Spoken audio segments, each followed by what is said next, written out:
गणे गावामध्ये शिवाजीराव कर्डिले यांच्या आठवणींनी दाटला भावनिक क्षण. पुढील आमदार म्हणून अक्षय कर्डिले यांना जनतेची ग्वाही. शिवनिर्धार यात्रेनिमित्त युवा नेते अक्षय कर्डिले यांचा गावभेटीचा दौरा सध्या जोरात सुरू असून गणेगाव इथं त्यांच्या दौऱ्यादरम्यान अत्यंत भावनिक वातावरण पाहायला मिळालं. यावेळी ग्रामस्थांनी दिवंगत आमदार शिवाजीराव कर्डिले यांच्या आठवणींना उजाळा देत अश्रू अनावर केले.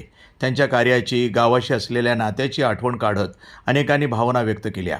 गावकऱ्यांनी एकमुखानं सांगितलं की शिवाजीराव कर्डिले यांची उणीव कोणीही भरून काढू शकत नाही, मात्र त्यांच्या कार्याचा वारसा पुढे नेण्यासाठी अक्षय कर्डिले हेच सक्षम नेतृत्व आहे. यावेळी उपस्थित नागरिकांनी पुढील आमदार अक्षय कर्डिलेच अशी ग्वाही देत ठाम समर्थन दर्शवलं. या दौऱ्यामध्ये अक्षय कर्डिले यांनीही ग्रामस्थांशी संवाद साधत विकास कामांना गती देण्याचा निर्धार व्यक्त केला आणि शिवाजीराव कर्डिले यांच्या अपूर्ण स्वप्नांची पूर्तता करण्याचं आश्वासन दिलं. आता मला साहेबांची खूप आठवण येते.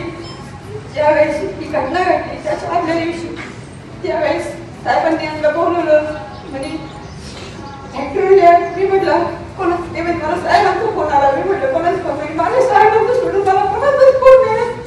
माझ्या साहेबांचा फोन आला, मला ते गेले. कारण तुम्हाला एवढी सांगू इच्छिते की आमच्या गावाकडून तुम्हाला भरपूर असं भरपूर मतदान होईल आणि तुम्ही निवडून या. एवढीच मी साहेबांच्या चरणी आणि साहेबांना वापस श्रद्धांजली अर्पण करते.